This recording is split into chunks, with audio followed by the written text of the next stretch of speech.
Hola, antes de comenzar el episodio me gustaría recordarte que he publicado 3 libros. El primero se llama Computación y Programación Funcional, que fue publicado en 2021 y es un libro que trata la programación funcional desde un punto de vista teórico y práctico.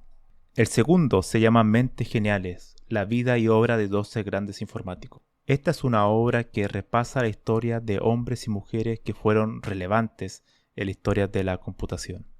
Y el último, el más reciente, se llama Principios de Programación, donde explico una nueva forma de entender la programación a través de 8 conceptos.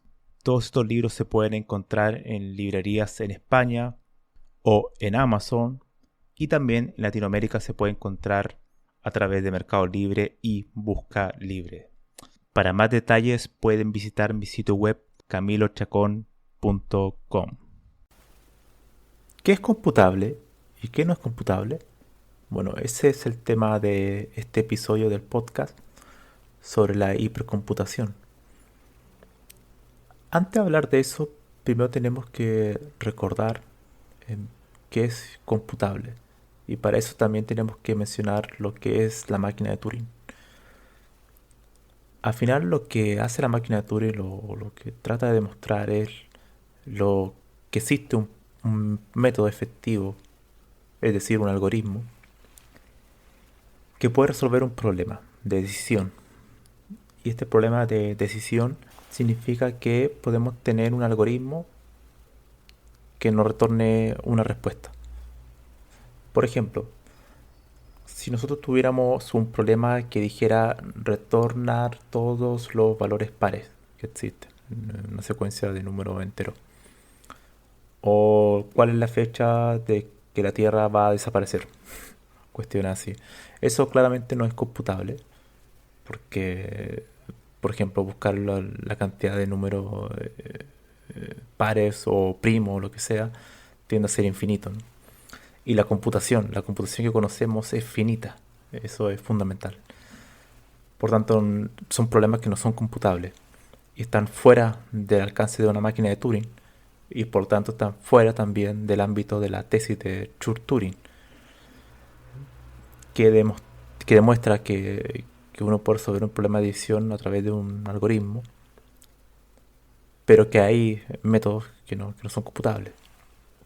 Bueno, ese tema em, fue obviamente propuesto por Alan Turing y Alan Sortur de la primera parte del siglo XX,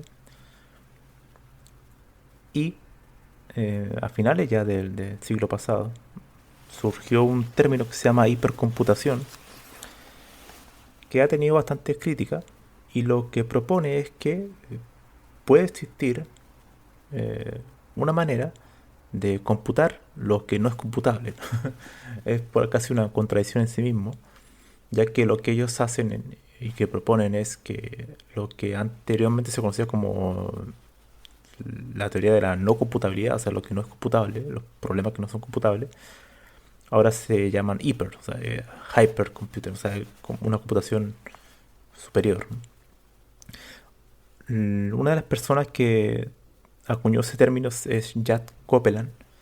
Entre paréntesis, él escribió una de las mejores biografías de Alan Turing, que es un libro que se puede encontrar en Amazon, está en inglés, en español, Jack Copeland. Bastante interesante. Entonces él y otras personas han trabajado en ese término de la hypercomputation o hipercomputación, que trata los problemas que rompen, por así decirlo, la tesis de Church-Turing, que para poder definir cómo se podría o cómo se podrían descubrir nuevos métodos, o sea, cuestiones que no son algoritmos, que permitan resolver ese tipo de problemas. Ellos también apelan a la parte de los mecanismos físicos, ya que la tesis, o sea, todo lo que hace Alonso Chur y Alan Turing en la primera parte del siglo XX en definir que hay cosas que no son computables, es desde un punto de vista algorítmico, es decir, teórico, matemático, pero nada mencionan ellos sobre los aspectos físicos, o sea, del ordenador, del computador, el hardware. Ahora, esa cuestión ha traído todo el trabajo que se ha hecho en hipercomputación de Jack Copeland, ha traído una innumerable cantidad de críticas. Y quiero mencionar unas cuantas de Martin Davis. Martin Davis fue un alumno doctoral de Alonso Chur, como también lo fue Alan Turing. Para las personas que no lo sabían, Alan Turing fue su supervisor doctoral fue Alonso Chur. Alonso Chur es el creador del cálculo de Lambda, ¿no? Que es un modelo de computación que equivalente a la máquina de Turing, que al final significa que es un modelo de funciones recursivas, ¿no? Al final es eso, es la computación. Y Martin Davis ha escrito múltiples libros, él es teórico de la computación. Teoría de la computación es la matemática de la computación, es decir, ahí ellos no tratan con lenguaje de programación o ingeniería software, ese tipo de cuestiones, ellos no se involucran mucho, ellos ven los temas de los límites, las restricciones, la- a nivel muy de máquina, de machine, ¿no? Pero de machine entendido como modelo matemático, de lo que puede ser la computación a futuro. Es decir, lo que después se podría transformar en hardware o incluso el lenguaje de programación. Un aspecto muy matemático de la computación como tal. Y él critica a la hipercomputación como un mito en el cual se ha malinterpretado el trabajo de Turing, ya que Turing, posteriormente a su paper, el artículo fundamental donde él presenta las A-Machine o A-Machine, o sea, Automatic Machine, que vendría siendo después lo que conocemos hoy en día como máquina de Turing, él como 3 años después pues, haría su tesis doctoral, presentaría en un apartado las Oracle Machine, que es como un oráculo, ¿no? Y esa cuestión lo que trataba era que habían cuestiones que se podían resolver que no eran computables, o sea, cómo tratar cuestiones que no eran computables. Ahora, claro, lo que trata ahí Turing es para una cuestión muy particular. En ningún momento él menciona de que eso puede ser factible o que pueda existir una máquina física que pudiera algún día tratar con problemas no computables. Y eso Jack Copeland y otros más se han aferrado para decir que, bueno, Turing abrió la puerta, como que esa posibilidad puede existir. Y han investigado sobre el tema, sobre que existe un modelo de computación que trata con cuestiones que no son computables. Ahora, ese tema obviamente eh, no se puede falsear, no se puede tampoco comprobar. Y lo que ellos apelan es que podría existir algún día una máquina que se permitiera hacer eso y que apelan a la experimentación, ¿no? Pero bueno, eso es un poco similar a decir que puede existir una máquina física con movimiento perpetuo, ¿no? Se ha demostrado también que eso, según las leyes de la termodinámica, si no me equivoco, es imposible. Pero bueno, como no se puede comprobar, además que el término algoritmo, por eso existe la tesis de Church-Turing, porque el término algoritmo es impreciso, no es una cuestión que se pueda definir con precisión. Se deja la puerta abierta a este tipo de especulaciones. Y en eso yo concuerdo con Martin Davis. Yo creo que ese tema del hypercomputing hypercomputation es un tema casi más filosófico, más que un tema técnico o científico. Yo creo que está bien desde un punto de vista escéptico, de decir que se puede romper la tesis de Church-Turing. Y eso también nos lleva a otras preguntas que también son derivados de la misma. Y es, por ejemplo, si el universo es una máquina de Turing o no. Bueno, es un poco hacia ese lado va la cuestión del hypercomputation. Ahora alguien podría mencionar, bueno, ¿qué tiene que ver, por ejemplo, la computación cuántica aquí? La computación cuántica, bueno, la computación cuántica no rompe la tesis de Church-Turing porque trata con problemas que son computables, ¿no? La computación cuántica no va a retornar todos los números primos que existen y nos va a decir algo mágico, como cuándo va a ser exactamente la fecha que no se va a extinguir el sol o cosas o cuestiones así, ¿no? Lo que sí hace la computación cuántica o que puede hacer es reducir la complejidad eh, que se ha tratado en el aspecto del algorítmico.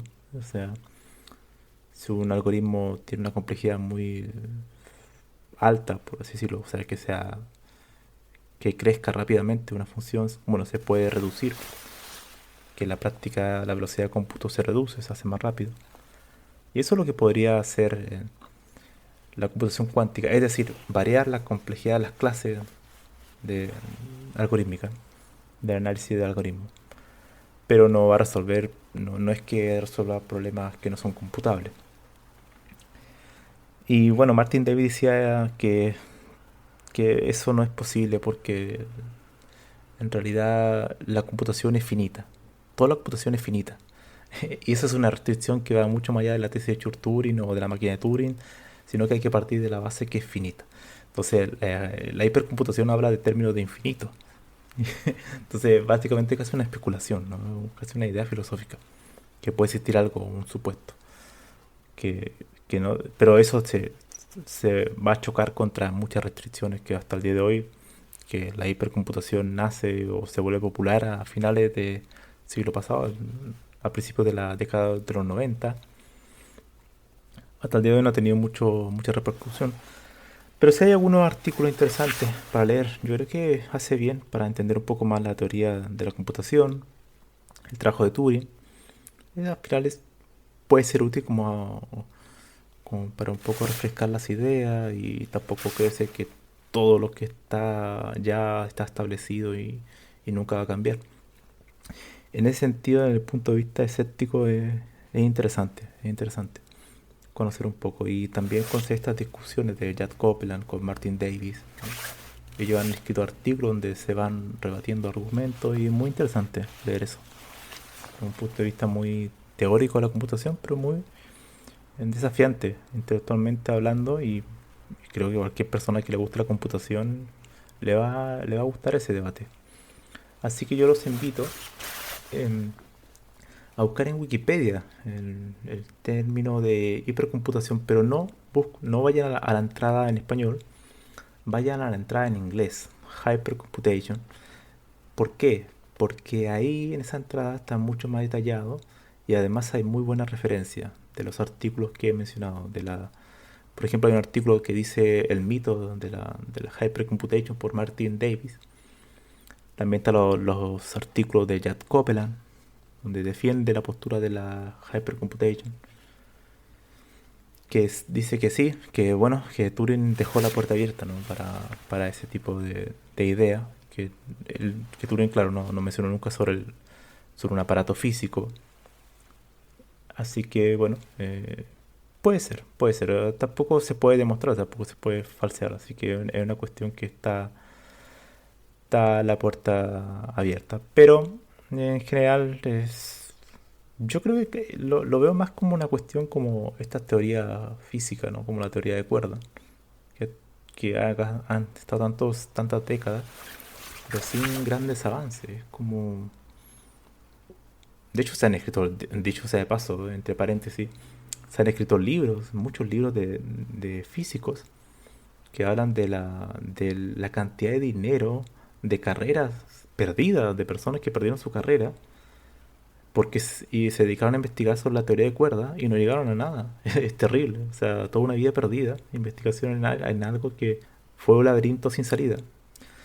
Y la cantidad de dinero, obviamente, en investigación sobre eso, ¿no?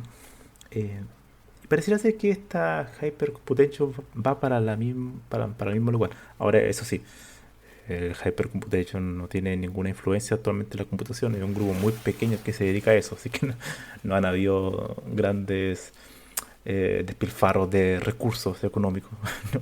O de carreras perdidas. No creo que ya haya llegado a eso.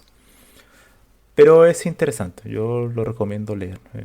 Es algo muy interesante y además en el camino van a aprender un poco más sobre teoría de la computación. He mencionado nombres claves, Jack Copeland, a pesar de que él ha hecho el trabajo de la Hypercomputation, puedes leer su artículo, pero también le recomiendo la biografía de Turing, que es muy buena, de hecho, no tiene nada que ver con el trabajo de Hypercomputation, pero él hace una muy buena biografía, muy bien documentada. Y de Martin Davis, él tiene un libro que se llama The Universal Computer, el computador universal, donde él repasa un poco la historia de los lógicos y matemáticos, de Frege, de Cantor, de Leibniz, de Turing y de otros más, de Gödel también, con respecto a la historia de la computación. La historia de la computación desde sus orígenes, pero desde el punto de vista de los lógicos y los matemáticos. Porque la computación es una multiplicidad de historias, ¿no? Está la historia de los ingenieros, de los eléctricos, ¿no? Que crearon el primer ordenador, está la historia de los que crearon los primeros lenguajes de computación, está la historia de los teóricos. Entonces, una multiplicidad de historias que se convergen en lo que conocemos hoy como ciencia de la computación, o computación simplemente, ¿no? Para quitar la ciencia. Así que bueno, lo dejo eh, invitados a que investiguen sobre el tema, hipercomputación, algo muy, muy interesante. Nos vemos.